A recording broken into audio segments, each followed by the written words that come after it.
Good evening, everyone. I'm Gaurav Girdhar from Concept Investor Relations. I welcome you all to the analyst meet of Garden Reach Shipbuilders and Engineers Limited to discuss its Q3 and 9-month FY26 results. We have with us today Commodore P.R. Hari, Indian Navy retired, Chairman and Managing Director, Sri Niranjan Mukund Bhalerao, Director Finance and Chief Financial Officer, and Sri Sandeep Mahapatra, Company Secretary and Compliance Officer. Please note this conference is being recorded.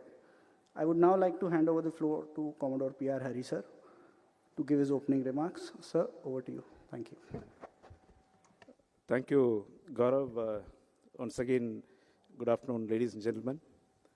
It is indeed a pleasure to be here with you today, and I eagerly look forward to this particular meeting, which we have once a year when we interact with you all in person.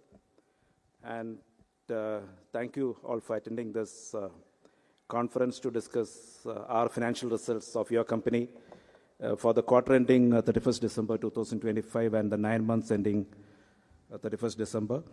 And also to provide you a glimpse of the future outlook.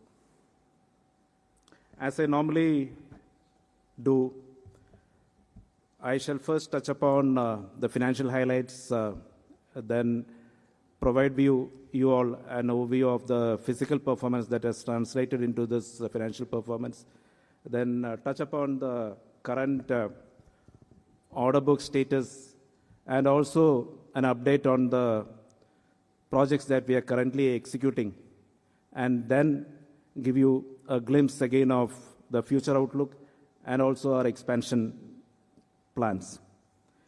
Coming to the financial performance, yes, Q3 has been a good quarter for all of us, and the results have been encouraging. Our revenue from operations year on year has gone up from 1,271 crores to 1,896 crores. That is registering a growth of 49%. And so have all the financial parameters coming down to the bottom line.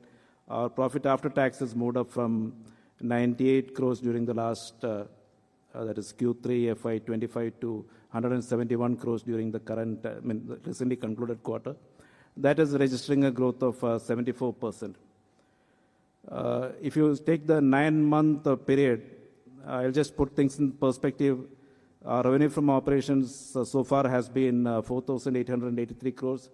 And if you compare the FY25 revenue from operations was 5,076 crores. So we almost touched that figure in a 9 months span.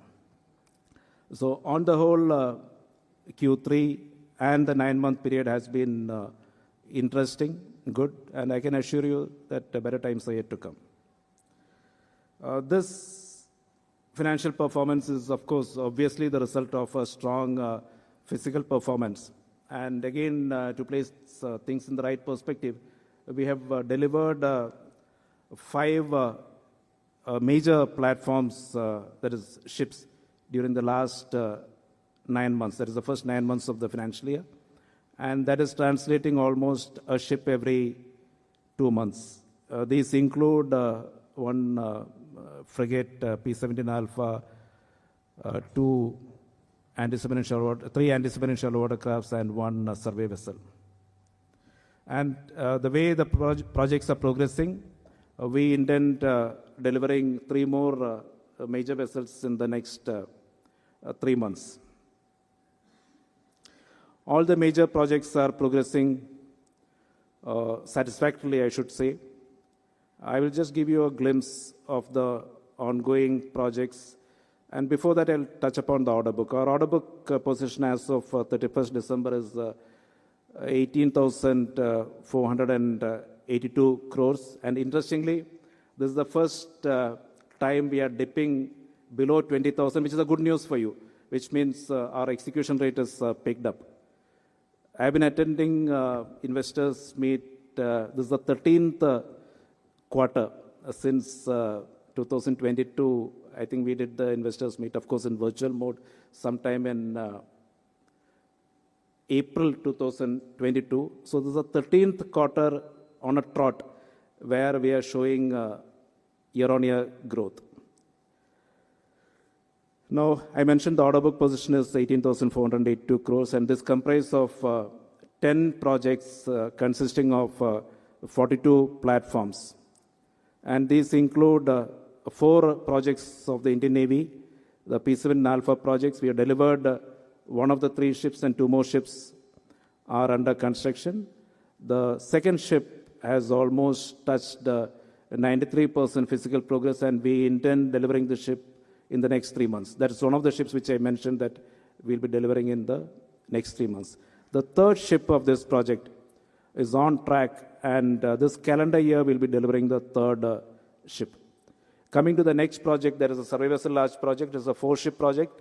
3 ships have already been delivered, and the 4th ship has touched almost 95% physical construction. In a month, that is next month, March, we'll be delivering the 3rd ship and closing the project. Coming to the anti-submarine shallow water craft project, it's an 8-ship project. 3 ships have already been delivered, and the 4th ship almost touched about 92-93%, and in the next 3 months, in April, May, we'll be delivering that platform. The other 4 ships of the project are on track, and we intend closing this contract during the next financial year. Coming to the 4th naval project, that is a next generation ocean-going patrol vessel project. It is moving on track.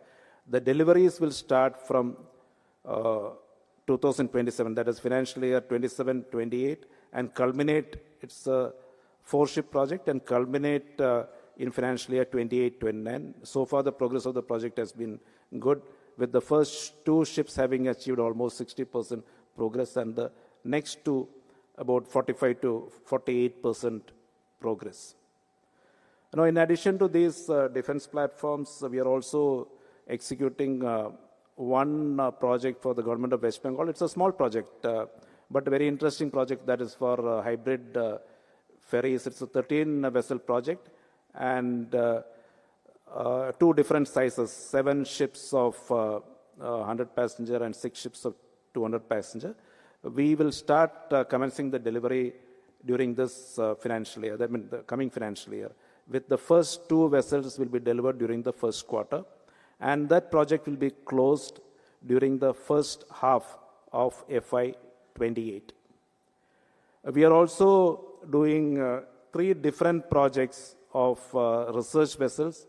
One, an ocean research vessel for the Ministry of Earth Sciences, project moving on track. Around 20% physical construction has been achieved. The targeted, there is a contractual delivery is during the financial year 27-28, well on track. An acoustic research ship for the Ministry of Defense, that is a DRDO, a Kochi-based lab of theirs. Project on track. The production has already commenced. The delivery is during the financial year again 27-28. And 2 coastal research vessels for the Geological Survey of India, that comes under the Ministry of Mines, interestingly. And this project will be completed during calendar year 2027. That means the first half of FY28 will close this project. In addition to that, we are also doing 2 export projects. One, a small project for the government of Bangladesh. It's a 1,000 meter cube dredger. On track so far. We are crossing our fingers. So far there has been no red flags. The stage payments are coming in, so nothing for you to worry as of now. This project will be completed during the first half of the 3rd quarter of financial year 27. And we are also executing 12 project for 12 multi-purpose vessels for a German client. I think last time when we met, we had a contract of 4 of these vessels. Then after seeing our performance and inspecting our site and the progress, they increased to 8. And as of now, it has been increased to 12. So this 12-ship project is in hand. We have done the keeling of 2 of these vessels, and the 3rd ship keeling is planned later this month, project on track. The delivery of the last of these vessels, the deliveries will commence during the 2nd quarter of financial year 27 and will stretch to financial year 29. So it's a slightly long-drawn project. This is the status of the ongoing projects that we are executing. And to give you a glimpse of what are the orders, what we expect, and what is likely to come out in the near future, we, as you are aware, last time again when we met, I had mentioned that we would be bidding in such a fashion as to win the next generation Corvette order. Yes, we have won it. We have become the L1, and it's a big project. The price, it's a 5-ship project amounting to approximately 33,000 crores. And the price negotiations have been completed, and the contract negotiations are in final stages. It requires certain approvals, but we are confident of this contract getting concluded during the current financial year, which means next month we intend closing this contract, signing the contract with the Indian Navy.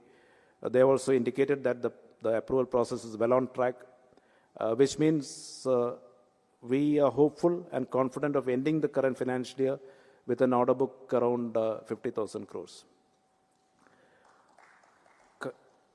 In addition to, this is what is assured. In addition to these orders, what we are executing and what is on the anvil, the Navy has already obtained, Navy and Coast Guard have already obtained approval of necessity from the Defense Acquisition Council for 7 projects. These include 3 big-ticket projects. One is the P-17 Bravo project. It's a 7-ship project. Approximately 70,000 crores is the AON amount. It could be around that, maybe marginally higher. Again, to be split between 2 shipyards. Then the LPD, Landing Platform Dock, it's again a big project, attractive project, which has been lingering for a very long time. So the AON has finally been accorded, and the AON value could be to the tune of around 35,000 crores. And the third big project is a 12-ship mine countermeasure vessel project, 8 and 4, 8 ships for the L1 shipyard, 4 ships for the L2 shipyard. This, the AON value is around 32,000 crores. So in addition to these, there are other smaller projects, but all put together for the projects where AON has already been accorded and where we expect the RFPs to come out from now, which means something could come out in the next month onwards for the next 12 months, is approximately 1,55,000 crores. In addition to, of course, these are all on, none of them are on nomination basis. These are all on competitive bidding, but the pool of competitors is limited. So we have confidence in winning at least 20% of these orders. Keeping the P-17 Bravo project, what I mentioned, that biggest ticket item among these, there we stand an edge because we are already executing the P-17 Alpha project. We have the design, we know the equipment manufacturers, we know exactly how it functions. So like what I assured you last year when we met physically, so this year my KRA is to win the P-17 Bravo project. So let us see. And this is only for the defense segment. Now on the non-defense segment, as you are aware, the government has already promulgated, publicized a slew of initiatives. And one important thing for all of us is that for the first time, they've aggregated the demands of the government entities, that is ONGC and such agencies. That demand alone is coming to, it's available in open media, it's coming to 207 platforms, starting from smaller size platforms support vessels to VLGCs and beyond. So a conservative, very conservative value of these projects could be plus 1 lakh crores. Naturally, they will come out in a staggered fashion. 2 tenders are already out and 1 EOI is already out. 2 tenders for platform support vessels and MR tankers are live as of now. And 1 expression of interest for the VLGC is also live. So this is moving, but of course, the pace at which the other orders, what I mentioned on the defense segment, perhaps could be faster. And here the competition pool is bigger, so that we are all on the same page. So all in all, the defense segment and the non-defense segment put together in the next, if I'm adding the non-defense segment, in the next 12 to 18 months, we have around 2.5 lakh crores plus on the table for us to get a substantial chunk. Now, having said this, now the demand is good, but what about our capacity to handle this? We are good to handle the defense projects because we have been brought up, groomed, nurtured in that fashion. Now that the market has opened up for the non-defense segment, especially for large platforms, I repeat, we had a constraint. We still have a limit. We have deconflicted the situation. The constraint has become lesser. And with this in mind, what we have done is we have systematically increased our production capacity. 2 years back, we had a capacity to construct 24 platforms concurrently. Today, that is in 2025, we increased it to 28 platforms, that is big and small and medium size put together. And with the ongoing modernization that we are executing, by the end of this calendar year, we intend enhancing this to 32 ships. But this also will not be adequate to meet the demand that is existing. So within our confines, geographical present confines, we will not be able to meet this requirement. And it is with this intent that we intend growing out of Kolkata first and thereafter out of West Bengal. So just to give you a glimpse, some of them are in liquid form, some of them already action has been taken. We are going in for brownfield as well as greenfield expansion. As far as brownfield expansion, 3 sites we have taken over from the Shyama Prasad Mukherjee port in addition to what we had earlier. Of them, 2 of these sites, we have physically started the modernization activities to get them to production level readiness. And the 3rd site, the negotiations are in final stages, and we already engaged a consultant for the DPR. So this brownfield expansion, we are good to go. With 2 of these facilities, we'll be able to commence production by end of the calendar year.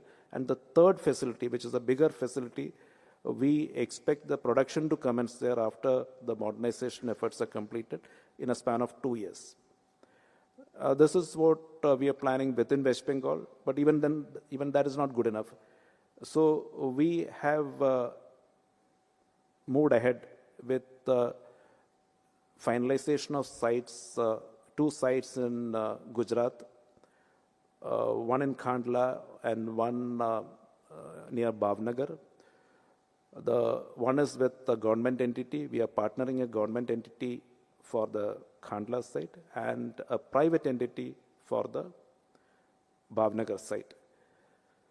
For the private entity, we already engaged a consultant for finalizing the DPR, and for the second, that is with the government entity, they have engaged a consultant already. So this is where it stands. But these 2 facilities will take a finite time for getting production ready. Our conservative estimate is 3 years from now. And this should meet the demand for large size platforms both in India and for abroad, because we are getting a lot of queries from abroad we are not able to meet as of now. So our long-term plan is to get these facilities up and about so that the demand which is coming from within India, definitely, and what is coming from abroad, we can meet. In addition, what we are currently doing to offset the capacity constraint is what we started about 5 years back or 6 years back on a public-private partnership model where we wanted to test the system. So at that point of time, a private shipyard had spare capacity and we had excess load. So we outsourced part construction of these vessels. And believe you me, that model has been successful, and we have been able to, of the 7 platforms which we had offloaded in partial or 75% construction, we have been able to take out 5 of them. In addition, this is a big player, private player. And in addition, we are also engaged a business relationship with a smaller shipyard, and 2 of the ships we have taken out from there. So what we are doing currently to offset the capacity constraint in terms of building certain types of vessels, we are following a PPP model. So I think I have covered the financial performance. I just given you a glimpse. Then the status of the order book position and the status of the orders, what is expected, and what is our plan to address the demand, huge demand that is existing. As I mentioned, I'll just sum up my my interaction, not interaction actually, my conveying the point, address or whatever you can call, that the year so far has been good, especially the last quarter. But as I mentioned, the better times are yet to come. Thank you. I'm open for questions, all your queries.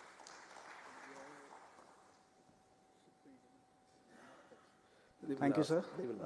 We now open for the question and answer session. Would request the participants to please introduce themselves and ask the question. Would request everyone to limit their questions to 2 so that we can address everyone's queries. Thank you. Once I may take a second, what Director Finance was mentioning, that I missed talking about the initiatives which the government has promulgated already, and some of them are active, live as of now. The various schemes for incentivizing or revitalizing the shipbuilding segment. So the total financial outlay what they have provided is about 69,725 crores, divided into 2-3 pillars. The first is about the shipbuilding financial assistance, which is a very attractive scheme where certain kind of platforms which are constructed in India, based on the type of platforms, get incentivized subsidy ranging from 15% to 30%. It's a very, very attractive scheme, and that amount, what has been earmarked for this, is 24,736 crores. In addition to that, the government has also promulgated an attractive scheme. Again, it's a very interesting scheme. It's called the Shipbuilding and Shipbreaking Credit Note. The funds allocated for that is 4,001 crores. And again, what is interesting is that if any of the ship owners break a ship in India, then he gets a credit of 40% of the amount realized from the breakage. And this gets parked, transferable, and when the company, the owner, builds a ship in an Indian shipyard, he can utilize this credit. So one way it is very good for the shipbuilding ecosystem, that whoever is breaking, because people are looking at India as a ship-breaking hub also. So we are coaxing them to come to India and binding them in so that they avail this credit facility. And in addition to this, they also come out with a 25,000 crore scheme for a maritime development fund. And this scheme caters for brownfield expansion, wherein a certain percentage of the investment made towards brownfield expansion is subsidized by the government. And also around 5,000 crores has been earmarked for an interest incentivization policy. So here the interest is unfortunately very, very high, and none of the ship owners are able to afford that kind of interest. So 3% interest subsidy has been provided. This scheme is also active. And the last, of course, is development of maritime clusters. So there again, the third, I think I have covered 25,000 plus 24,000. So whatever is remaining out of that 16,000 has been earmarked. My memory is right, it comes to about 29,000, I think. So that has been earmarked for 19,989 crores has been earmarked for development of shipbuilding clusters, where greenfield facilities, once you set up, you get up to 50% subsidy. So these schemes are very, very interesting, and we, including the activities which I had mentioned, that's in 2 areas we have commenced the brownfield expansion, we will definitely be leveraging these schemes of the government, including the shipbuilding financial assistance. Thank you. I'm open for your questions, please. Thank you, sir. Good evening, sir. Here. Hitesh Chaudhary from ULJK Financial Services. So my first question is on corvettes. So if you receive this order by this financial year, what is your execution cycle? And second question on Bravo, at what stage the talks has been came? Thank you. The next generation corvettes, yes, if we execute, I mean, if we conclude the contract during the current financial year, the first phase is the pre-production phase where the design activities are progress, and based on the design activities, the equipment procurement actions commence. But as far as you are concerned, the revenue accrual will commence 2 years down the line, which means if FY26 end, we are concluding the contract, FY28 end, that means the fourth quarter of FY28, we can expect revenue accrual. Is that what you meant to ask? Yes, sir. And the second part on the P-17 Bravo, as I mentioned, the AON of the Defense Acquisition Council has already been accorded almost 6 months back. And it is moving very fast because this is a project which Navy really wants to go. And there was at a point of time a thought process for giving a repeat order, but that did not fructify. So Navy is very keen on this project, and I expect the RFP to come out, let us say in April. If April the RFP come, I'll give you further. RFP is expected to come out in April, then the bid submission time and all. Akin to NGC, we expect the contract for P-17 Bravo to be signed maybe February, March 2027. This is where it stands. Okay.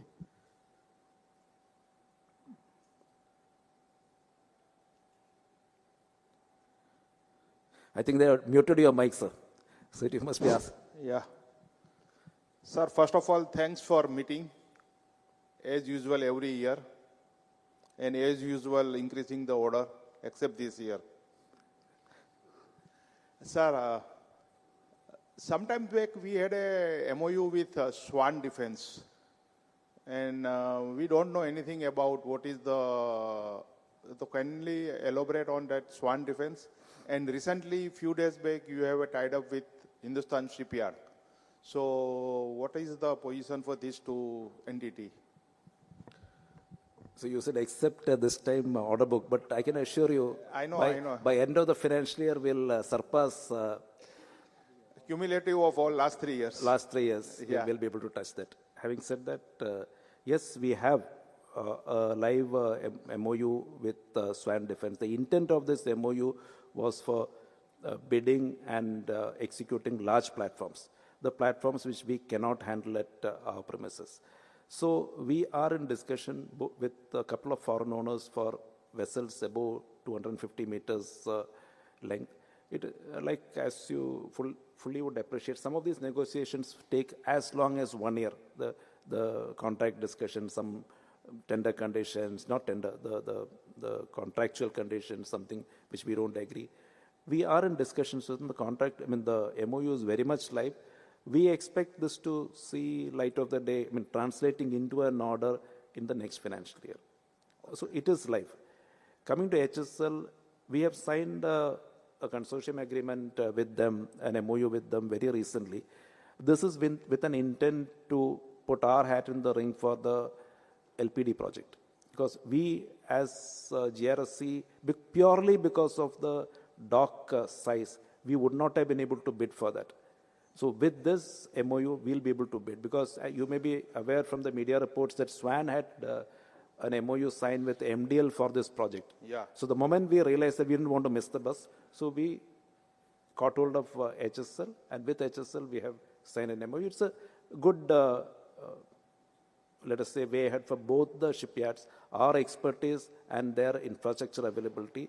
It will benefit both the shipyards for the LPD project. That is the intent why we went in for that. And sir, regarding the platforms, we are moving from 24 platforms to about 32 within next 1 year. Sir, any outlook for next 3 years where we would like to be to fructify all the orders? Okay, sir. As far as this platforms are concerned, yes, by the end of this calendar year, we'll be able to get it to 32 ships concurrent construction within our own premises. And I had mentioned in passing that 2 of the facilities, brownfield facilities in Kolkata, we already started the revitalization process. We expect that to be put to operation from end of this year, calendar year. So I'm keeping a conservative figure. As far as the shipbuilding capacity is concerned, we should be able to get to around 35 ships by 2026, end of 2026. That means this year by end. But the order book, I think, did you want to know about this or the order book? No, platform and order book. Order book. So now this year, if you are ending with 50,000 crores, and with next year likely to be, next financial likely to be one of our peak years with respect to revenue, you consider drop plus the P-17 Bravo. P-17 Bravo also, I would like to go conservative at this stage. That hypothetically, if JRSC becomes a L2 shipyard, the order value is likely to be to the tune of around 30,000 crores. So if things go on well, we would like to look at ending FY27 with an order book plus around 70,000 crores. Okay. I would like to go only up to there, sir. Then we'll see. Okay. Next year you can ask me, sir. And sir, about what about margins? Orders are not at the cost of margin, I assume. None of these, what I just discussed, none of them. Yes, we have taken a few orders at very low margins. That was for sustenance and entry. Like I'll give you an example. There was a point of time when we were doing we were not sure about the NGC project.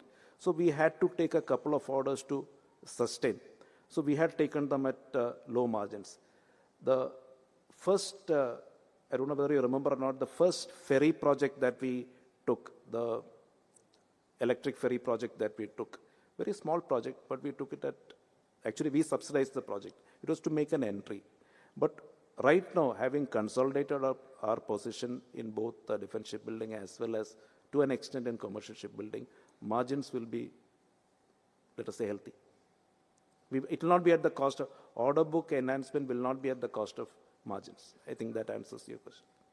And sir, regarding next 2 years, financial year 27, then 28, is landmark 10,000 crore executable?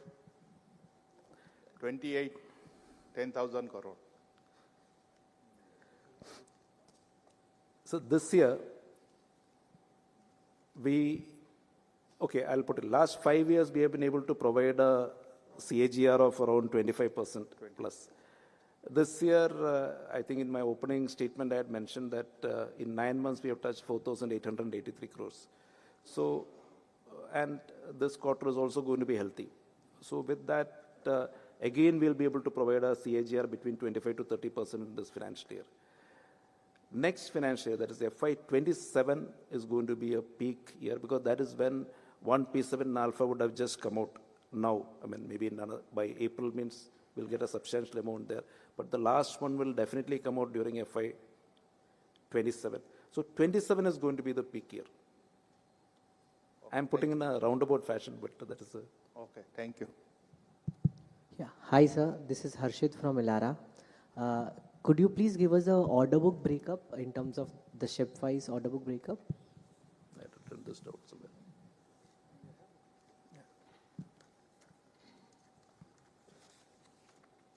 Yeah, I had mentioned, our order book, total order book is at 18,482 crores. And of this, still P7 Alpha takes the major chunk, it's around 46% at 8,236 crores. The survey vessel large, 343 crores. At submarine shallow water craft, 2,559 crores. The OPV project, 3,136 crores. So from the defense segment, it is 14,276 crores. That comes to around 77% of our total order book. The non-defense segment, the ocean research vessel, acoustic research ship, the coastal research ship, and the West Bengal ferries, put together it comes to about 900 crores, 897 crores. The export, both the projects put together come to around 1,481 crores. So the defense segment is contributing about 77%, the non-defense segment around 18%, and the balance 5% is from the other smaller verticals like the portable steel bridges, the diesel engine plant, the naval surface guns, as well as the ship repair. Ship repair, we started with point something percentage when we started. Now we have crossed 1%, and it will keep increasing because we were initially testing waters with ship repairs, but now we are good to go. So this is our order book breakdown.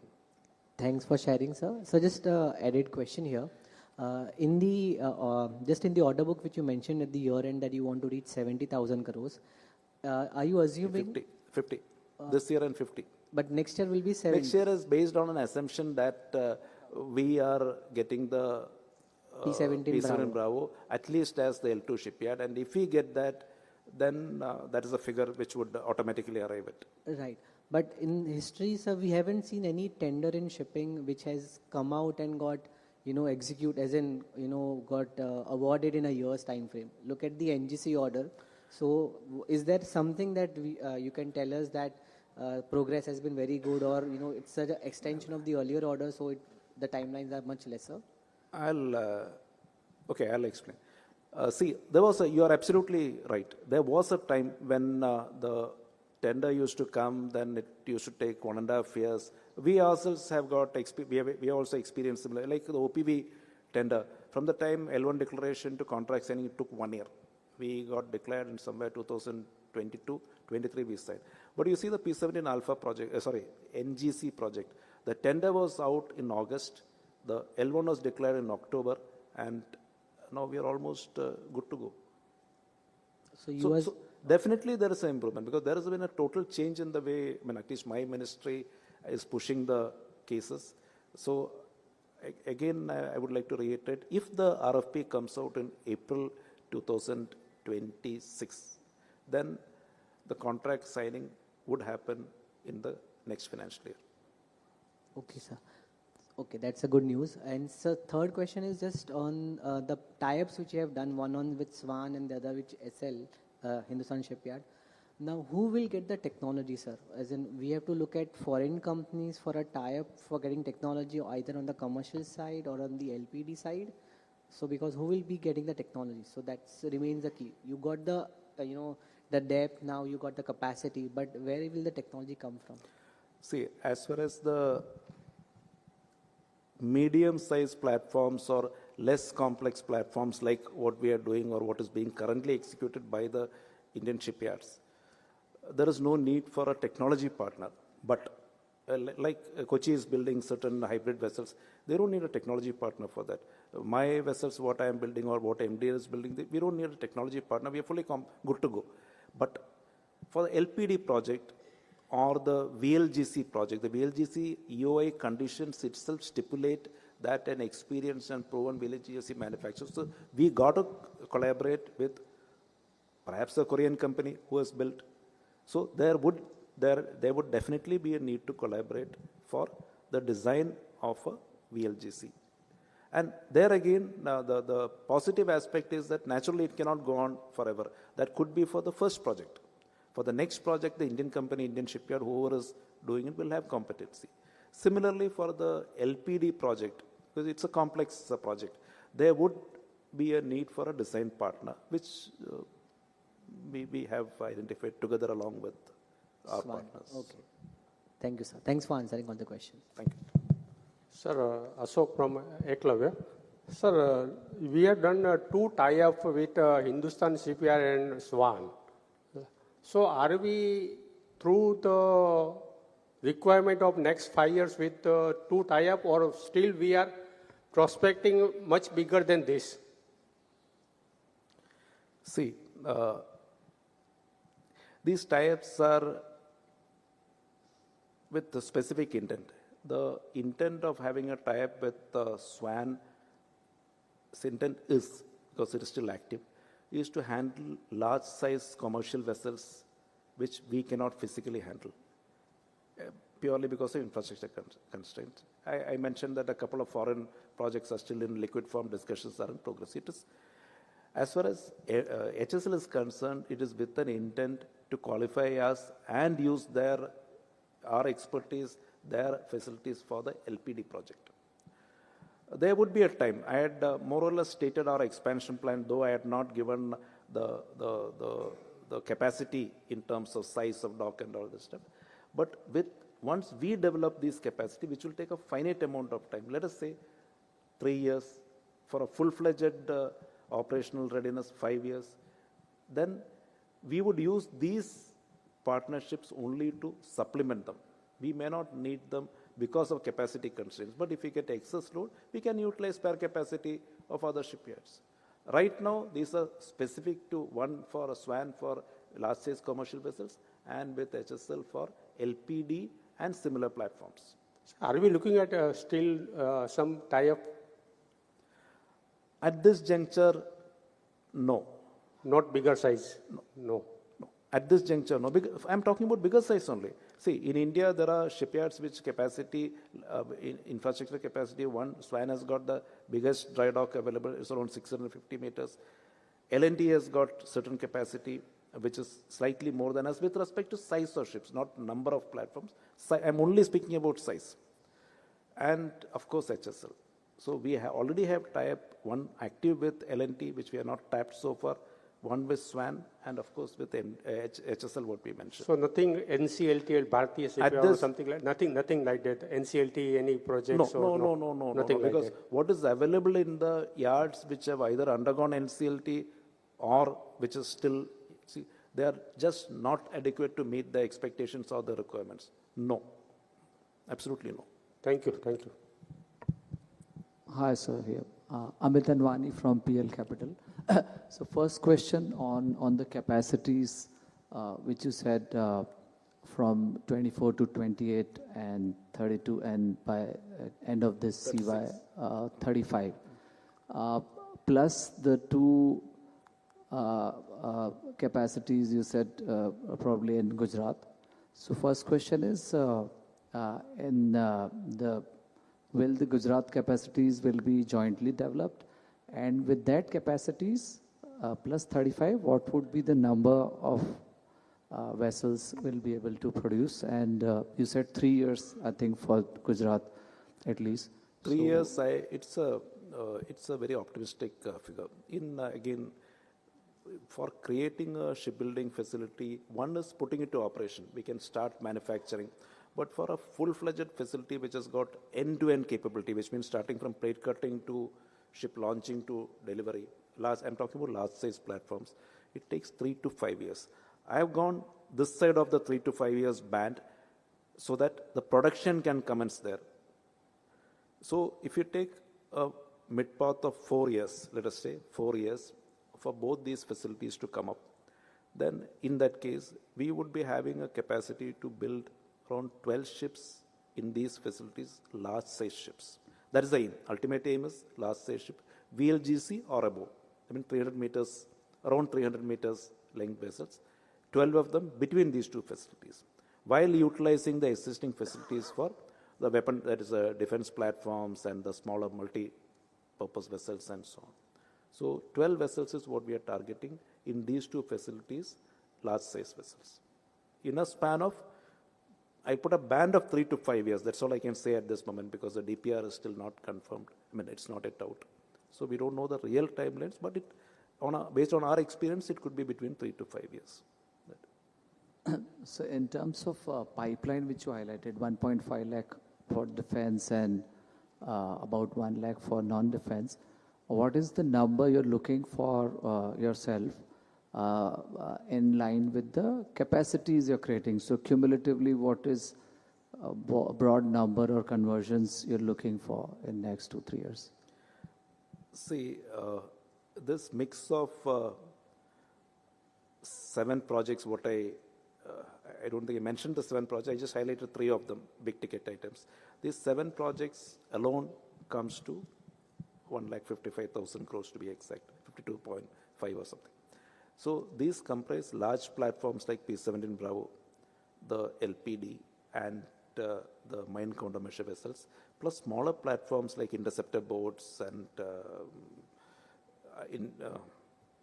fast interceptor boat, FICs, fast interceptor crafts, and water jet FICs. They are very small platforms, maybe 50 meters, 35 meters, and so on.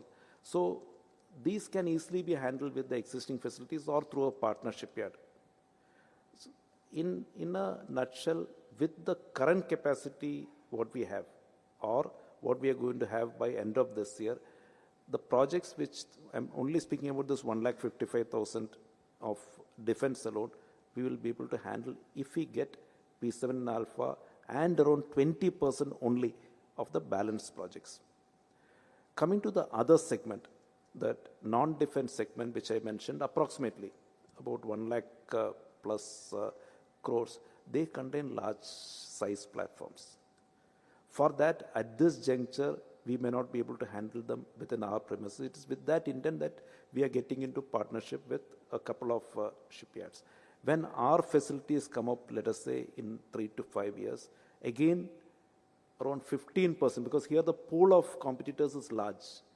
Unlike defense manufacturing, here the pool of competitors, it could range from the public sector shipyards to 3 or 4 private shipyards.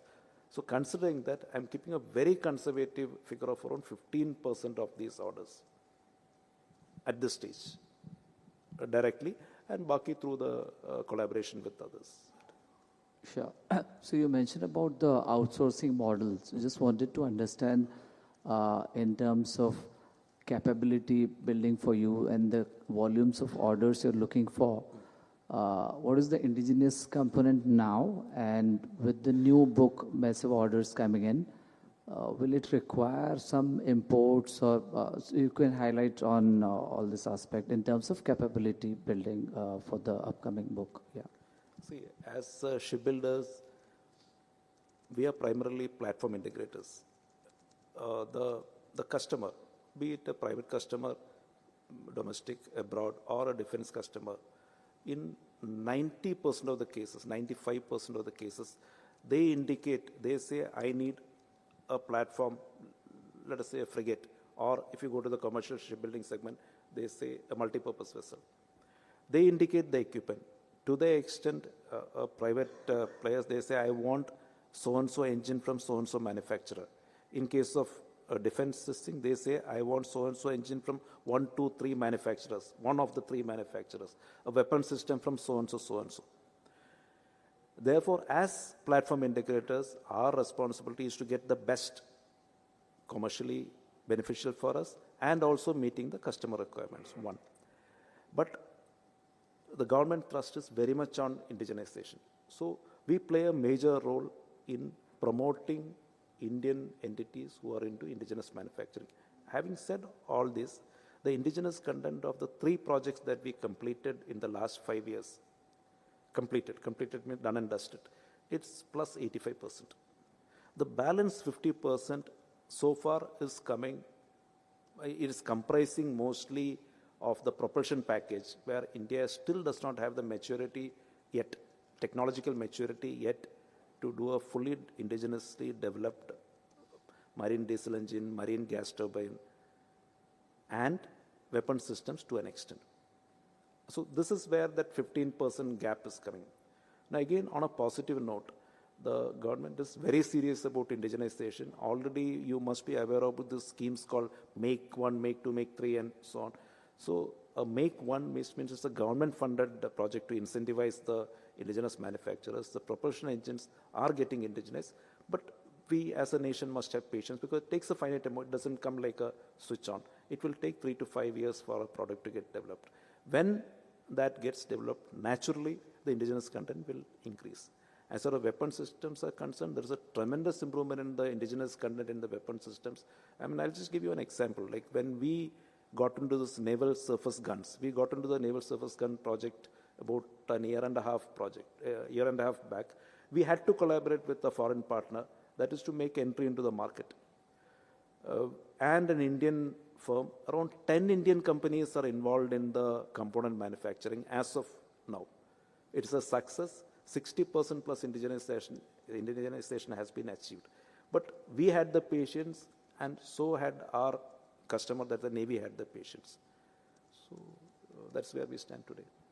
So lastly, on the recently released draft DAP 2026, what is your understanding in terms of implication for GRSC and the shipbuilding industry versus DAP 2020? DAP 2026, as it would be called, yes, they have after a lot of consultative discussions over the last 1 year, finally the draft is now open for all of us. They've sought comments from all of us, including the general public. And it focuses definitely, I'm just carrying this point what you mentioned on indigenization. Indigenization incentivization would be a major part of this DAP, and little more flexibility for public-private industry entry into defense manufacturing, and also for public-private partnership. So let us see how it finally pans out, because now that it is open for everybody to comment, so India being a democratic country, it will take a finite time for it to get finalized. Hello.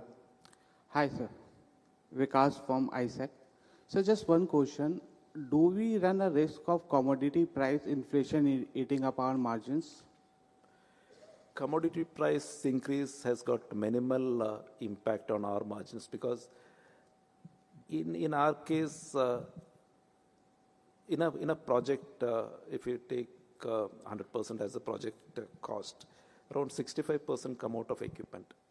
Most of this equipment being customer nominated or in a pool of customer nominated band. So fluctuations really don't affect, because they all would have been finalized at the commencement of the contract. Then comes the yard material like steel. So in case of steel, which is a major component of our shipbuilding industry, so we have tie-ups with most of the major steel manufacturers, including MOUs with the biggest manufacturer in India, SAIL. So the impact is minimal. Yes, there is an impact, but the impact is very minimal, and logically it should not have any impact on the margins. Hi, sir. Here to your right. This is Raj Shah from Enam Asset Management. So my question is, a few months ago we disclosed an MOU with Andhra Pradesh Maritime Board for another greenfield facility. So can you please help? We were fishing. Okay. Thank you. No, what I meant to say, we were fishing at the point of time. We were touching base with Gujarat. We were touching base with Andhra Pradesh. So finally we homed. The first action was to show our intent. That's why we concluded. It was only to show intent. Yes, we are there. Then we backtracked because we found it was not required, having identified 2 other locations. That is the reason. Hi, sir. Deepen Vakil here from Phillip Capital. So my question is, we spoke about that FY27 could likely be a peak revenue recognition year for us. So what are we looking at? So do we think that FY28 would more like be a plateau year, and then growth can continue when NGC comes in, as to how we can look? So, or there are chances that the revenue can come down a little bit before we start accelerating again? It's an interesting question. Yes, with 27 being a good year, a peak year. See, when I had, somebody had asked about the order book balance position. So, like for example, P7 Alpha had mentioned that the order book balance is 8,200 and odd crores. In this 8,200 and odd crores, X percentage, a small percentage, not so small, it's 10 plus percentages for the base and depot spares, which are required for sustenance of the ship through the life cycle. So, and similar figure is factored in every project. So when we complete a project, the revenue accrual would be limited to the amount balance order book minus the base and depot. Base and depot runs independently. Independently as in we have concluded contracts with most of them, but these deliveries could be after the delivery is completed, which means the revenue accrual from a particular project would continue beyond the delivery date. That will give us some cushion in FY28. Plus, all these platforms like, that's why we decided to take one-off projects.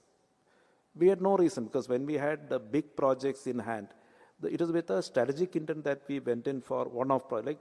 They're technically very challenging, and it gives us a lot of international hype, by the way, these research vessels. Why we took them is with an intent that all these guys will come for delivery during FY28. Most of them are coming up for delivery.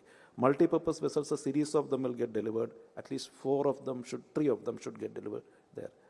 And yes, we need to pull back the revenue accrual of NGC. There was a question which was asked to me, when will the NGC start giving us revenue? What stops us from moving faster? So we will try and avoid a plateauing out in 27, but FY28, that is the intent of the management. Maybe I'll be able to give you better clarity on this next time when we meet. I think that would be the right time. Sure, sir. So, a second question is on our exports. So, considering the geopolitical situation evolving now, and we are looking at a lot more procurement happening globally, so what kind of opportunities that you foresee coming in, and some opportunities that may currently be under discussion or in pipeline? If you can throw some light on that. See, international business, you can just segregate into two buckets. One is defense and one is non-defense. In defense, it is mostly government-driven. It will be either through a line of credit or a G2G grant. So I'm just keeping that aside and say if it comes, it is bonus. Coming to the non-defense segments, today the opportunities are phenomenal. We are not able to take the orders because of collective capacity constraint. If I did not have the capacity, if somebody else had the capacity, I would have pushed it to him and partnered. The potential is huge. Most of the European countries, be it Netherlands, be it Germany, be it Sweden, be it Norway, they are actually looking at India. Most of the customers who have approached us and Belgium, most of them whom we are engaging are all European customers. They were going to China, Korea. They are no longer taking orders for the kind of platforms which they approached us. The numbers are large, the order value is good. I see huge potential in this. Not only for me, but for all, not only for GRC, but for all the Indian shipyards. And certain Middle East countries are also approached, though we have not been able to break the ice so far. But once that break is made, I feel will. But right now we are focusing on Europe. So can you hear me? Yes. Thanks for the opportunity. So I just wanted to know, when you start the next generation corvette signing, will you get advance payments for that? Or how will we take it? Because in the past we had advance payments. Very interesting this. Whenever we interact with the finance people in various ministries, they ask advance. I say, I don't want any advance. Don't give me any advance. I want a stage payment. It is as per the DAP, there is a stage payment. I don't get any advance. I get a stage payment. So to answer your question, yes, we'll get a stage payment as soon as we sign the contract. That is the first stage payment with an intent to facilitate the pre-production activities, which involves design commitment, certain OEM commitment, and so on. So yes. So just So just on the numbers I'm talking about here. So current order book 18,000 crores plus. Next generation COVID 33,000 crores, which is there in front of us. Going forward, next financial year, the potential opportunity, the P17 Bravo, which is maybe at least 30 or 40,000, either which ways. Then we are talking about 1 lakh crores of potential order book from the non-defense, of which maybe a possibility of a 20%, which translates to about 20,000 crores. Then again, if we take the defense order, which is 1,55,000, minus the P17 Bravo, which is the 70,000 crores, which keeps about 85,000 crores. And again, a 20% possibility over there gives me another additional 17,000 crores. If I add all these numbers, it gives a potential of about 1,15,000 plus kind of an order book over a period of time purely for GRAC. Is the thought process in the right direction? So how I wish, I'll also pray in the same lines. No, but on a serious note, sir. See, there was a time when, before we were listed, of course, we used to take the system for granted that orders used to come plenty on nomination.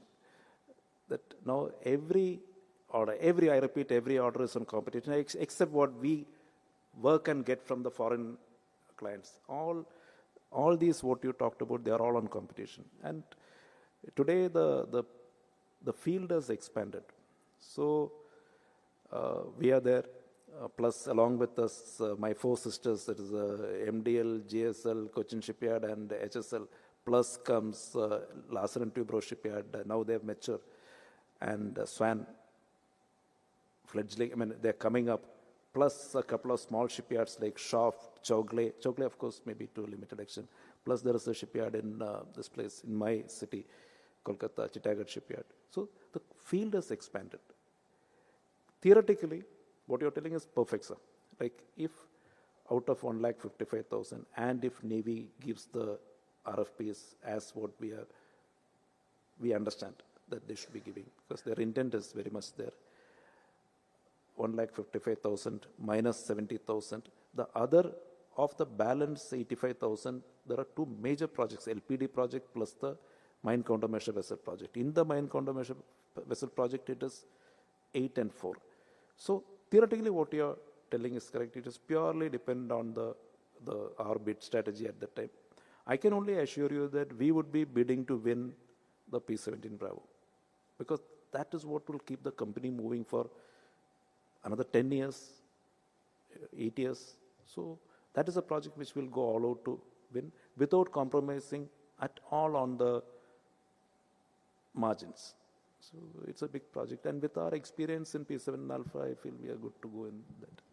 Commercial shipbuilding, this 1 lakh crores, again, is a very conservative estimate, because we actually do not have the cost of some of these platforms which are going to be built in India for the first time. There, I suggest we just wait and watch for maybe another 6 months. The stocks on RFPs coming out has been going on for the last 1 year. So far, only 2 RFPs have come out in the last 1 year, plus 1 EOI. So let us just wait a bit and watch for the non-defense. Defense segment is more or less streamlined. Non-defense segment, I suggest just wait and watch. Maybe 6 months we'll have better clarity. Sure. Sir, again, the numbers on the other side, in terms of the capacity, 35 is what we are targeting by the end of the current calendar year, 35. From 32, since we are refurbishing the other 2 locations there. Apart from that, once after 4-year period, maybe when Bhavnagar and Kandla comes into play, that will give us another capacity of another 12. Yeah. Then we are looking at HSL, which is for perhaps the 2 LPD plus the very large gas carriers. Now that is 9 in number, which is there from Shipping Corporation. So there, 9 is what is also the potential capacity at HSL also, apart from the LPD. Is the understanding correct? Yeah. I would like to clarify this, because HSL, if you are aware, they are already building the fleet support ships, large ships. Though they have, like us, they have partnered shipyard. 3 of these vessels are being constructed at HSL. Again, I would like to go back to my previous statement that as far as this, not regarding the capacity, what we have said we will meet. But as far as the inflow is concerned, for the non-defense segment, we should just wait and watch for a while. Sir, I think waiting and watching is right from the IPO days that we are all here. So that's not a problem. It's just about, the conversion of all this potential into numbers. So waiting is something which maybe majority of us can easily wait. So for, as you rightly said, from the IPO days, you have been waiting, but you are seeing the results today. Undoubtedly. That's not the point. The point is about the patience. So that's, I cannot comment on what comes from the non-defense segment at this juncture, sir. It will take a finite amount of time. Defense segment, I can tell you straight away, because their system is streamlined. As far as non-defense segment is, sir, I would wait. You can advise. Absolutely. Thank you, sir. Thank you so much for all this. Yeah. Pleasure. Sir, Harshit from Elara again. Thanks for the opportunity. Just on the margin front, since you now have the NGC order, which will be given in March, I know you don't like to discuss on margins, but just wanted to just check. I try and sidestep the margin, but so would the margin of NGC will be similar to P17 Alpha? That's the first question. Yes. So P7 Alpha was a nominated project. Okay. NGC is a competitive project, but what Sir had asked earlier, that we are not compromised on the margins. Similar again is a perspective term. Yes, it will be similar if you take it in that. And assuming that you bid for and win the LPD and the MIMCV order, since it's in the collaboration mode, so their margins will be similar to what we are right now having? Would that be correct? If it is a collaboration mode, naturally the overall margin will be good. But when we share the profit, there would definitely be an impact. P17 Bravo, definitely we are not partnering anybody. We are going independent. I thought you asked about P7. P7 Bravo, we are going independent. Right. Okay. Yeah. Thank you. Thank you. We'll look after the margins.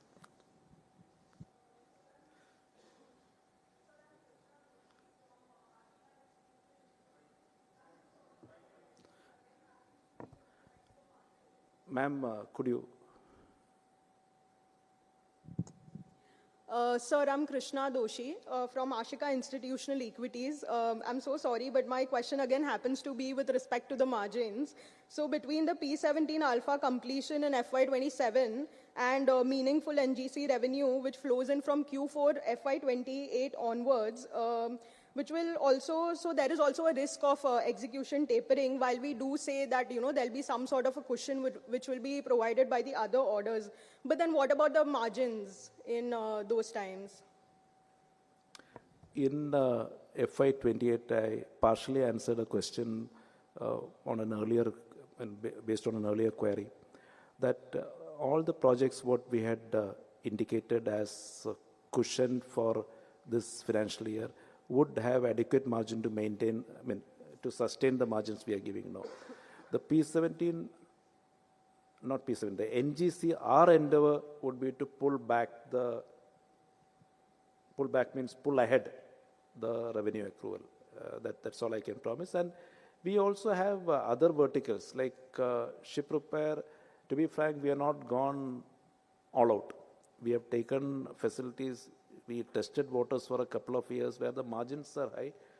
So we have not yet executed a very big order on ship repair. So we have time. We will take on ship repair orders also in a bigger way than what we are currently doing to push up our margins and revenue.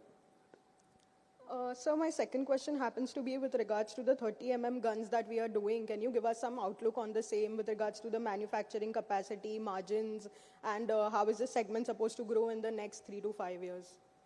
30 gun project started about a year and a half. We had a collaborator from abroad and an Indian partner.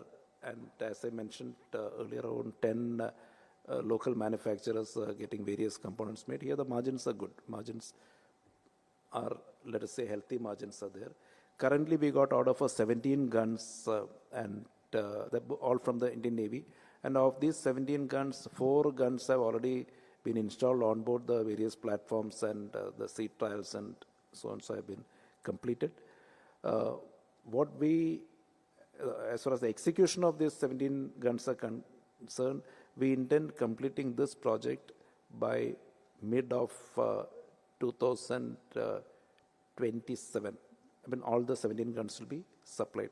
In addition, Coast Guard has shown interest. We are having a discussion with Coast Guard for 49 more naval surface guns.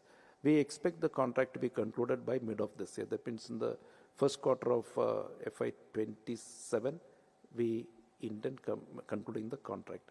In addition, these guns effectively are used as primary guns on board small platforms and secondary guns on board the larger platforms. So opportunities are huge. And we also got an agreement with our partner that we can export these guns.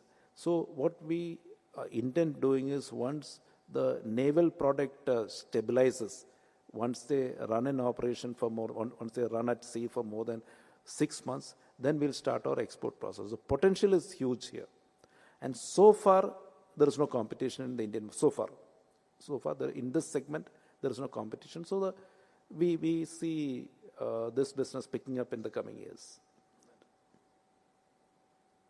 Thank you. Yes, ma'am. Hello, sir. This is Shweta from Equilon. I wanted to know about the non-defense platforms that we are making or we'll make. How long it takes to get the order, means the to and fro till the final order we get, and how means is the time, like, because there's no flow in that, so is there more time given in the to and fro with the clients? If you can explain that process. Okay, ma'am. Non-defense orders, again, I'll put it in 2 buckets. One is the non-defense orders coming from government entities, like the research vessels. They're all coming from government entities. And second is the orders which are coming from non-government entities, like the German client. Yeah, I'm talking of non-government. Non-government. So the overall non-defense order book contribution is about 20% as well, 18%. In this, the export content is almost about 8%. So here, it takes time. The time is not taken for the contract conclusion. Time is actually taken for establishing a relationship. We took nearly 6 months to get into more than 6 months to get into the first contract for the 4 vessels with the German client. Then the next 4 and the next 4 came almost back to back. So it is just question of making the break. And I mentioned that one project where we wanted a collaboration with another shipyard because of the size of the ship. The discussions have been going on for almost 1 year. But when it happens, then the flow becomes. So after that 1 year, the approvals again and again we have to go. There is no approval involved, ma'am. Okay. It is the owner and the shipyard. They are the ones who are giving the approval. Okay, got it. The 1 year, 1 year I am exaggerating, but let us say in the first project of MPV it took 6 months. The 6 months was not for any, it was only for the negotiations to close, because some of the conditions what they demand and expect are not acceptable to us. So we reach a mid path which is financially viable for both the parties. So once that relationship and the contractual terms are established, then it's a question of concluding the contract. So as I said, it's a question of the first break. We already got it. And now, one, we are not able to handle because of the capacity constraints. Second thing is, in the major project what I discussed, it's a question of concluding the negotiations. Approval is between us and them. There is no government involved in this. Thank you so much. Yeah, please. Yes. Hi, sir. This is Hardik Rao from IFL Capital. Thank you so much for the opportunity. Sir, my first question would be with regards to the NGC order. Just wanted to understand that we're expecting the order finalization by the end of this financial year. Could you say as to when, the orders for the equipment, especially electronic equipment that goes on to that platform, by when, if we are able to receive that order by the end of this financial year, would the order for the equipment be placed right away, or could that spill over to the next financial year, that is FY27? The order for the equipment will spill over to the next financial year. The contract signing is the kickoff for the equipment decision, finalization and the decision. But on a proactive note, we have already commenced discussion with most of the major OEMs, because now we know who are the OEMs. In some of the cases, the technical requirements have been already frozen, because here we need to take the concurrence of the customer also. This process commenced almost from the time we were known that we were the L1 shipyard. And we expect to sign the contract with our OEMs within first 6 months of receipt of contract, which means in the first half of the next financial year we'll be able to place. And that is what is the realistic time. And we also would like to maintain, because if we cannot place too early also, we also need to ensure that the deliveries are just in time. When we need the production schedule. That's the reason.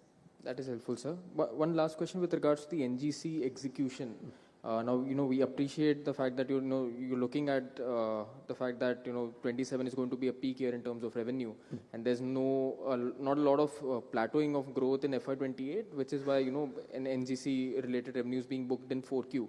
But since that revenue will only come in 4Q, it would be safe to assume that at least on a 9-month basis for FY28, growth could slow down on a year-to-year, on a YOY basis. Not necessarily, because what I had mentioned was that almost 10 to 15% of project cost is from the spares. So these will start coming in. We contractually are supposed to provide them within X period after the contract, last ship delivery completes.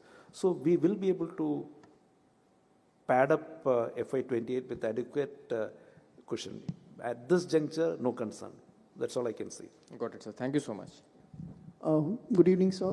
Thank you for your very detailed answers to all the questions. I had a question around people and automation, mechanization. Given that in the next 3 to 5 years, the scale is going to be very different. Could you talk us about any initiatives you are doing to train people, attract more people, number one, and secondly, investments in mechanization and automation from a perspective that the execution excellence is maintained? Thank you. A very interesting question. Yes, people first. I'll cover both the people as well as the. You may be tracking our induction plans. We are actually inducting. See, ours is a manufacturing company, but as our permanent strength, we intend maintaining a reasonably lean strength, where the let us say, the blue collar force is limited to handling core activities. So we are maintaining a lean strength, which means the white collar strength would increase. So as recently, there's a live, I think it is concluded, which is concluded as in the window is concluded. We are inducting another 150 executives, 137 executives. So, and all of them, I can assure you, come from top institutions of the country, the best. That's what we pick up. This is for the, in addition, as the skilled workforce depletes, we are inducting for the core jobs. We have an excellent vendor base, subcontracted vendor base in Kolkata, some of the best in India, from various companies handling block fabrication, the welding, specialized welding. And so at this juncture, skilled resources wise, not a red flag as of now. As far as automation is concerned, yes, this is an imperative, and we already started investing. And should you visit our facilities, we have some of the best in terms of the welding machines, the plasma cutting machines, robotic welding machines, and so on. And we'll continue investing in that. Naturally, it will be need-based because we don't want to unnecessarily pump in capital. But yes, there is a need, and we are investing. We are seized of this responsibility.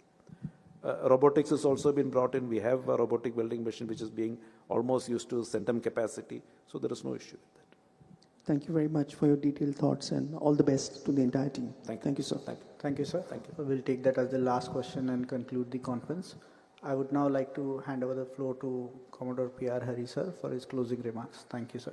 Over to you. Thank you, ladies and gentlemen, for an interesting session. As I said, I look forward to this particular session, where interesting questions come. Sometimes you answer straight, sometimes you sidestep it. It's just an occupational asset.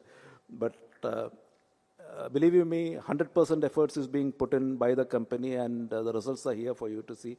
On a positive, proud note, I mentioned that this is the 13th quarter that on a trot, and we would like to maintain it as long as we can. And the visibility is very much there. Thank you. Thank you so much, sir. I would request everyone to join us for a group photo, please, and then we can proceed to the high tea. Thank you. Standing group photo. If you found this video helpful, please like, share and subscribe to Concall India for latest upcoming Concall.